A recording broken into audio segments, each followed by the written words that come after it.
People are allowed to cancel plans. They're allowed to have a different opinion than you. They're allowed to change their minds. They're allowed to be upset. They're allowed to struggle. They're allowed to be who they are and who they're not. And your job in life is not to second guess or to judge or to be pissed off because people are not conforming to your expectations. See, it goes both ways. Exactly. You're exhausted because you think you're supposed to meet everybody else's expectations. And the reason why you're frustrated is because the opposite's true. You actually believe everybody else should conform to your expectations. And so the very thing that is draining your time and energy and making you overwhelmed and causing the outside world and other people's behaviors to piss you off or frustrate you or stress you out or annoy you or just make you feel just intense all the time, it's the exact same thing that creates friction and distance and unnecessary drama in your relationships. It's the expectations that we hold over each other and ourselves. And when you start to say, let them be who they are. Let them be who they're not. Because the more you let people be who they are, the more you're accepting them as they are. And that makes your relationships better. And the more you let other people live their lives, the more your life gets better. Because you're no longer holding expectations over other people that they should be different than they are. You are learning the most fundamental and important skill in a relationship, which is learning how to accept somebody as they are and love them as they are and be more compassionate and graceful and loving with people instead of constantly judging and having opinions and inserting your stories and wishing people were different. And then how it works with you is you recognize that the unfair expectation that you've held over your own head, that you should somehow be responsible for every other adult's happiness and every other adult's social plans. I mean, just think about, when you find the time to have a dinner party and you haven't seen your friends forever because there's a real crisis in friendship that we're all feeling because everybody's busy and hybrid work screws up everybody's schedules and people have gotten a little bit more hermit-like because of the experience of being in lockdown. Yeah, and for sure. And so if we're all feeling this way and then you go to have a dinner party and let's say you've got, a couple friends, you invite two people, you're like, should we maybe we should invite those two. Oh no, now we got four. If we don't invite so-and-so and they find out from this person, then they're going to be upset. So we should probably invite those people. And the next thing you know, you either have a list of 20 people, 15 of whom you don't really want to spend the evening with because you're worried about what other people are going to feel if they know they're not invited, or you're so exhausted by the thought of what am I going to do with this that you just are like, forget it. Forget it. It reminds me, mate, I'm not sure I should be sharing this or not, but you've which probably means I should. I remember when I completed my first book, Mel, and you know how hard it is to write a book, okay? These things aren't easy. The most stressful thing is sometimes writing the acknowledgements. I don't know if you found this. I certainly found it with my first book. You don't want to forget anybody. You don't want to forget anyone. And then you end up mentioning everyone by name who's ever given you a leg up or done anything for you. And it's interesting that as I have let go of the need to be liked by everyone, in my latest, which is my sixth one, it was a very simple acknowledgement section. And instead of name checking each and every single one of my friends, I said something like, I'm blessed to have great friends. You all know who you are. Yeah. And I said something really nice, but without naming them all. And why I'm sharing that is because it's not about the names. It's about me. And it's about my need when I did my first book to make sure I'm not disappointing anyone. What will they think? I must make sure, trying to manage, trying to control, right? Maybe I'm being a bit harsh on myself, but do you know what I mean? I'm going to give an example so the person listening will really feel what you're feeling in case you haven't written a book. So I want you to imagine that you are about to post something on your favorite social media platform. Yeah. And for me, I like Instagram the best. So you pull out Instagram, you're going to select a photo or a video. Now let me look through my camera roll. Is this a good picture? Is that a good picture? Should I do this one? Should I do that one? A good picture for who? And then you put the photo up, and then you're like, swipe, swipe, swipe on the filters. Trying to make it look better for who? And then you go and write the caption, and you're like, da-da-da, is this too much? Should I put an emoji? Delete, delete, delete. Should I put this? For who? And if you ever look at all your drafts, that is the graveyard of your self-expression and dreams.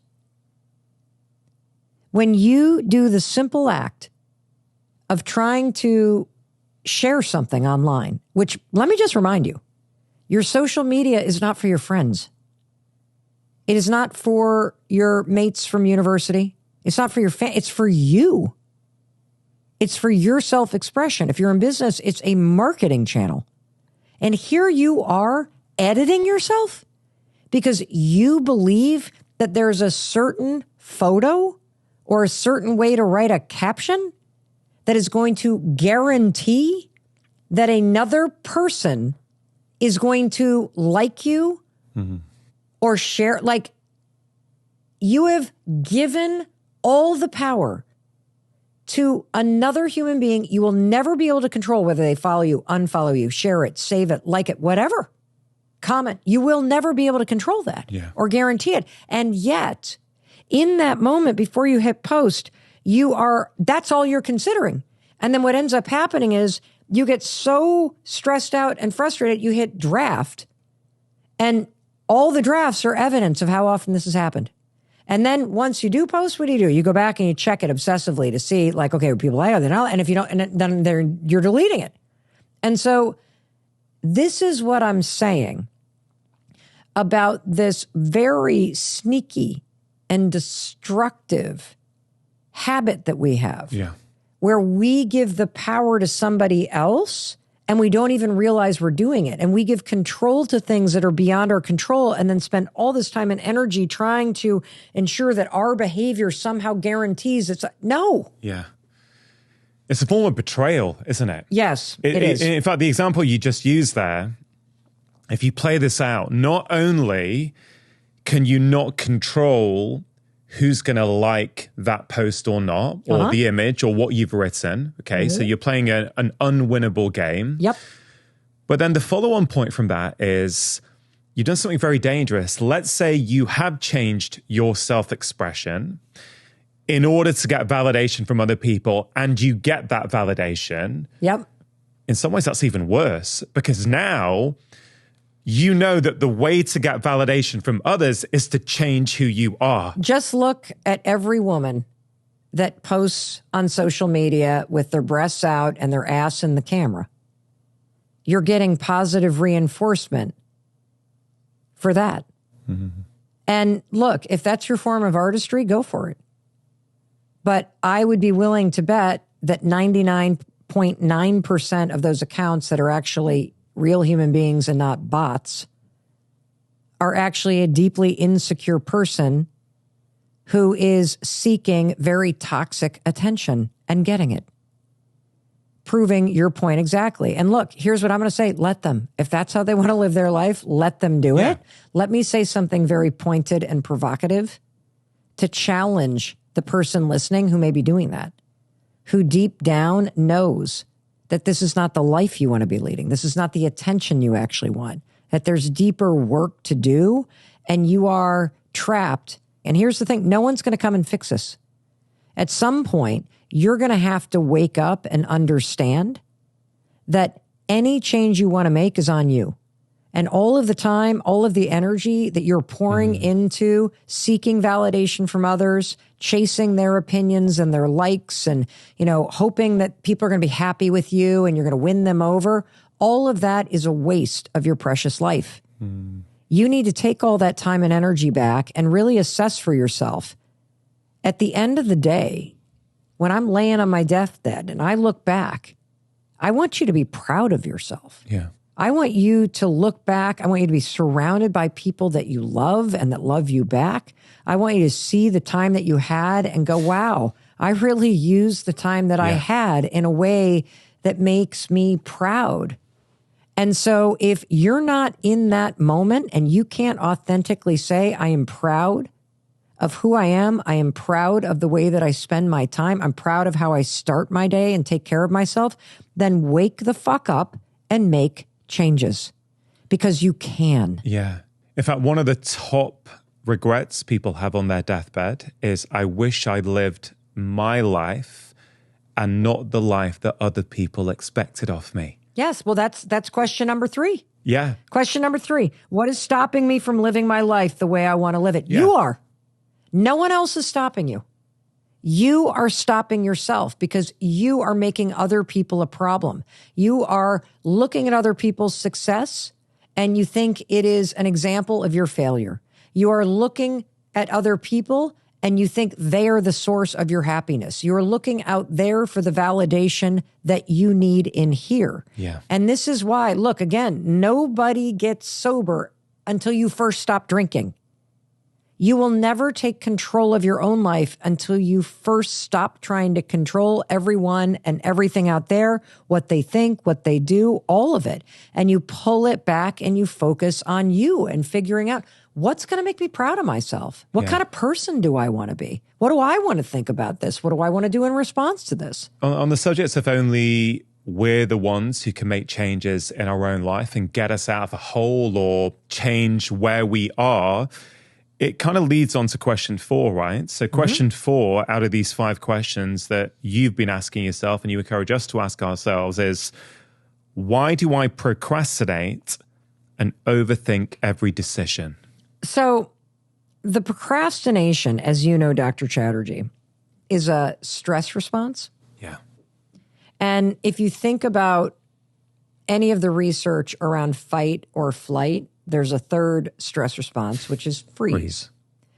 And if you want to talk about procrastination from a medical or physiological standpoint, typically you're procrastinating because the thing that you need to do is going to require a lot of mental energy to do it. Whether you're procrastinating on paying your bills or procrastinating on balancing your checking account, or you're procrastinating on working on your resume, or you're procrastinating on cleaning out that back closet that you know you need to do, or the garage or whatever. And a lot of us, when we get overwhelmed by life, or we're already, as you've been teaching us, are in a stressed out physiological state, the ability to bring a lot of energy to something that requires focus is not there. And so I just want to acknowledge that there's a deeper physiological reason for procrastination, and it's almost like a trauma response to life. You freeze.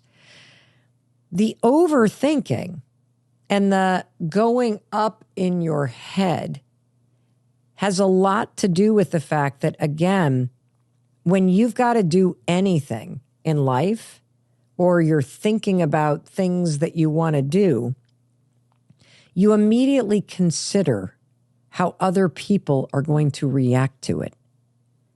Most of the things we overthink about, whether it's how we're going to get out of debt, or how we're going to face this diagnosis, or how we can care for our aging parents and still find time for ourselves, there's information and there's simple things you can do. I mean, all of your work, your 6 books provide the roadmap. The reason why we overthink, though, is since the beginning of being little, we have been around adults that typically are a little reactive, a little unpredictable. I'm talking about our parents. And as kids, we've had to develop this skill of paying attention to how other people are responding and what their moods are. So we are trained since childhood to consider how our behavior or what other people's moods are in, and then to think about it and respond. And so for me, one of the things that has helped me a lot is when you catch yourself overthinking, what if this happens? What if that happens? What if the other thing happens? What if all overthinking is about things that haven't happened yet. Right? Yeah. So one thing that has helped me a lot is to say, let them, and then whatever the thing I'm afraid of, I just say. So for example, if I'm worried about what somebody's going to think, well, what is so-and-so going to think? If then I start overthinking about it, I say this, let them think something negative. I don't ever say to myself, I don't care what people think. I don't care what they think. If somebody says that, they care what somebody thinks. The best way to deal with overthinking and being afraid of what other people are going to do in reaction is to say, let them have a negative opinion. Let them be disappointed. Mm-hmm. Let them be angry with me. Let them misunderstand me. Because now you're calling out the very thing that you're overthinking about. Mm. Yeah. You mentioned this idea that I don't care what people think. Uh-huh. Okay. That's not true. Yeah. So it's really interesting to me. You are, well, there's a couple of things that come to mind, Mel. You are, I would say, a once in a generation phenomenon. And what I mean by that is there's something about you that people just absolutely love. People can really relate to you. You share so much of your life, your struggles, the things that you've got wrong, right? You know, within my team, I've got people who just love you. You know, I shared when you first came on my podcast that one of my team members only joined my team because they used your 5, 4, 3, 2, 1 methods. Mm-hmm. They were too scared to write to me and apply. Mm-hmm. Mm-hmm. And they were reading your book and they said, right, 5, 4, 3, 2, 1, send. She got a job. And let me give you another example in that. Because there's the person listening, there's an email or you want to send or a job you want to reply to. And isn't it interesting? The only thing that was stopping her is she was worried that you would reject her or worried that you were going to think she wasn't worthy of it. Exactly. And so again, an example of these moments where she was giving power to your opinion over the email that she was waiting to send. Yeah, and you can apply it to your last book, the 5, 4, 3, 2, 1 habit, right? Which she used. So this fourth question, why do I procrastinate and overthink every decision? Well, your last book was on a tool that people can use, right? I need to do this. 5, 4, 3, 2, 1, do it. Yeah, the 5-second rule, do it. But again, the same thing applies to the let them theory, because I guess the lady who applied to join my team, as you say, she was worried about what I would think. You know, oh, who's this person? You know, she's not worthy, or whatever story she created in her head. It's not gonna matter anyway, because he's never gonna hire me. Yeah. But she could have also applied let them. Hey, let him. I'm gonna write this email. And you know what? If it's not the right job for me, if I don't get it, that's okay as well. Yeah, let him. It shouldn't stop me writing it. Correct. Yeah. Do you see what I'm saying? That's the perfect example of how you have made other people a problem. Yeah. There's a job I want, and I'm not applying for it because I am making up a story about what Dr. Chatterjee is going to do in response to an email I haven't even written yet.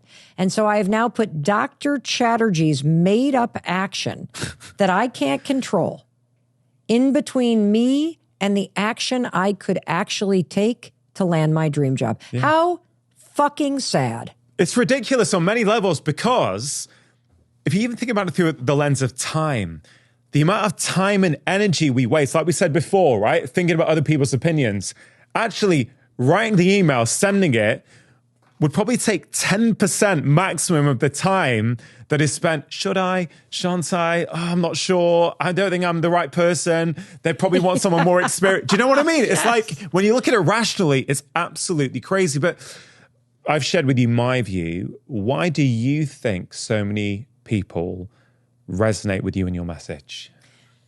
I think it's multi-layered. The reason why is because, you know, I started sharing things that I was discovering, like counting backwards 5, 4, 3, 2, 1 to get out of bed when the anxiety would pin me down and I didn't feel like I had it within me to face the day because there were just so many problems in my life. So I just started 5, 4, 3, 2, 1 and I'd launch myself forward. And, you know, I was sharing these things with friends, and then friends would tell friends, and then, you know, started to use social media to share these things because I have caused myself and people that I care about so much pain and heartache because I didn't know.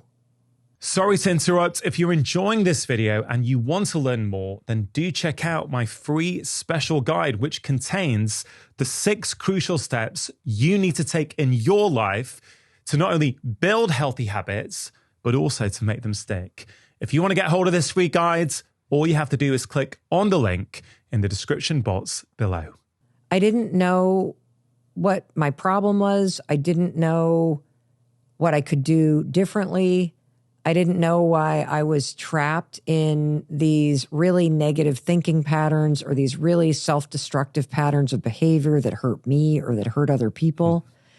And as I started to claw my way out of the mental and the physical and the financial hole that I had dug for myself and fallen into, and I began learning that there were simple things that I could do to treat myself a little better, to be a little bit better of a person, to improve my health, I thought, if I can save anybody the headaches, the heartaches, the pain that I've caused myself or other people, that is a life well lived.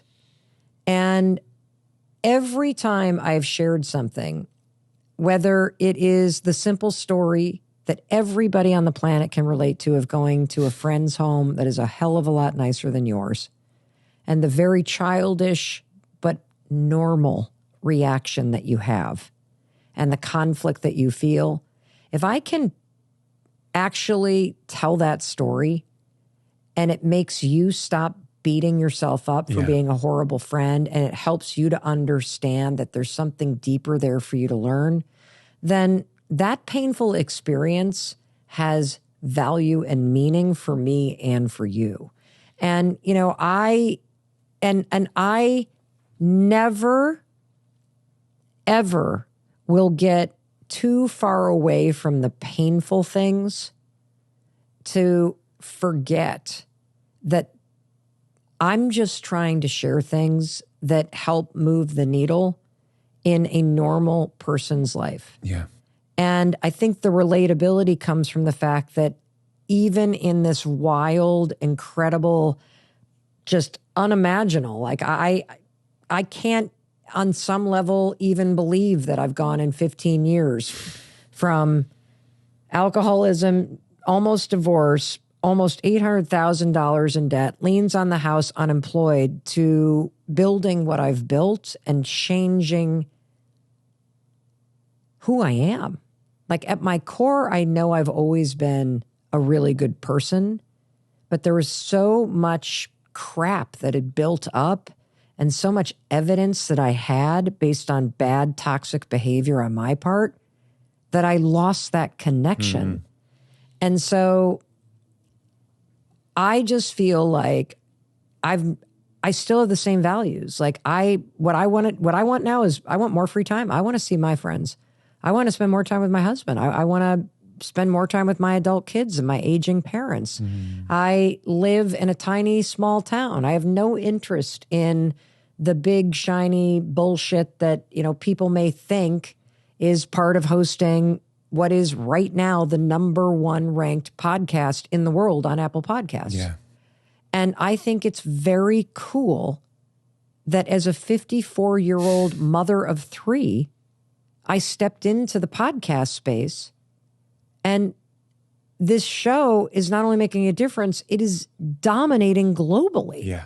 And so that example, Dr. Chatterjee, the fact that I don't have a PhD, yes, I'm an extraordinarily intelligent person, and I'm clearly a very, very good businesswoman, but I'm just, somebody's daughter. I'm somebody's mother. I'm somebody who said, you know what? I'm tired of thinking about a podcast and being pissed off and jealous that Dr. Chatterjee's doing it and my buddy Jay Shetty's doing it.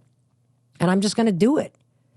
And so I do think that part of the appeal is that people can see that I actually just am exactly who you see that I am. And, we joke a lot in my family because my daughters will call me, they're 25 and they're 23, and they'll be like, oh my God, that video, you look horrible. Why are you posting that video? That's what people like. But here's the thing. That's not a gimmick. See, I went to the grocery store looking like that. Yeah. Why the fuck would I put on makeup? In here on the podcast, it's a little different because these lights are damn bright, right? But, when I'm home, when I'm just living my life, and so I feel like I am just very tied to making sure that I never forget that the reason why I'm doing this is because I want to continue to learn. Yeah. I want to continue to be a better person and a better friend and a better mom and a better sister and a better wife and a better daughter. And I also am doing this because I know how much pain I've caused myself and people I love, and I didn't mean to. And I think we can all do a little bit better. Yeah. And when I was at my lowest moments, Dr. Chatterjee, it wasn't ability that was missing. It was hope. Yeah. It was this opinion that things are so far gone, or I'm such a shitty person that even though I believe what Dr. Chatterjee is saying, I'm convinced this won't work for me. So why would I try? Mm-hmm. And so I think that's one reason why people really understand that I mean it. Like I'm not the kind of person that fakes it. I'm not the kind of, I spent too much of my life pretending to be somebody I'm not. I've been hanging out with you for the day on and off the mic. Mel is literally the same person off the mic as she is on the mic. Okay, I've seen it firsthand. With such a big public profile, Mel, you're obviously, like anyone with a public profile, subject to criticism. Uh-huh. Okay, so there seems to be a very natural connection between the let them theory that you write about and how you might tackle and deal with criticism. Oh, of course. So how do you find public criticism, and how do you use the let them theory? Maybe there was a time in your life where you didn't use it. Yeah. And now that you do use it, how has it changed things? Oh, I just let them. Let them say what they want. People are going to think, believe, have opinions about, and feel things even when they're not true. Let them. Like, if you can't control what people are going to say, do, and feel about you, why would you spend any energy trying to manage it? There is nothing that somebody could say that would actually upset me. And here's why.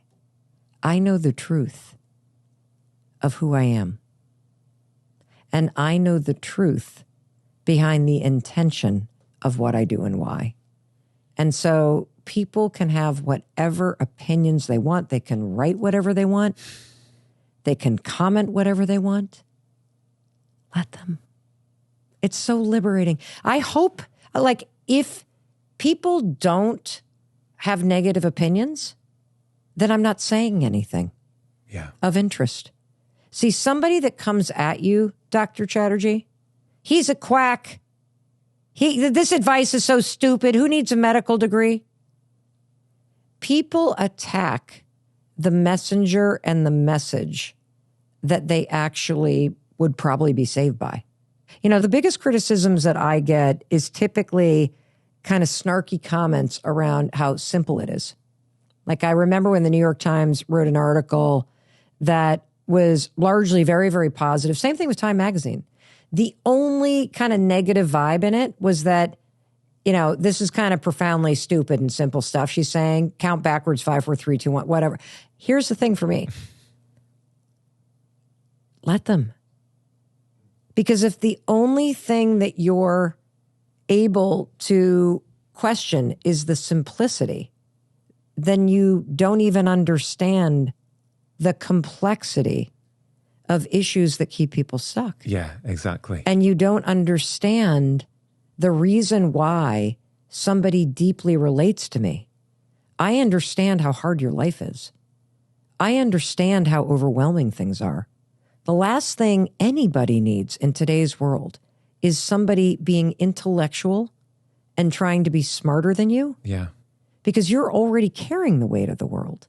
Mm-hmm. So I am in the highest service and can be the most impactful if, like you, Dr. Chatterjee, I am handing you something that is so simple that even with the weight of the world on your shoulders, and even when you feel like there's nothing that's going to work, that you feel a sense of hope that maybe, just maybe, this might. Yeah. And so if it doesn't matter what people say, I mean, like, let people them have attack negative thoughts. simplicity all the time. They don't realize how difficult it is to get to simplicity. Yeah.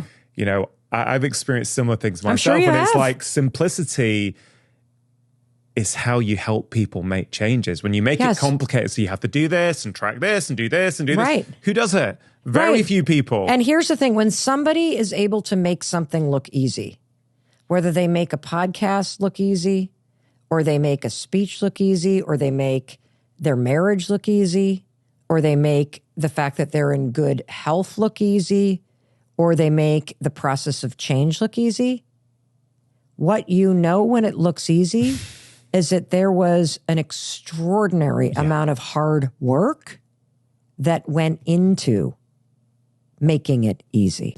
If you enjoyed that short clip, I think you are really going to enjoy the full conversation, which you can check out here.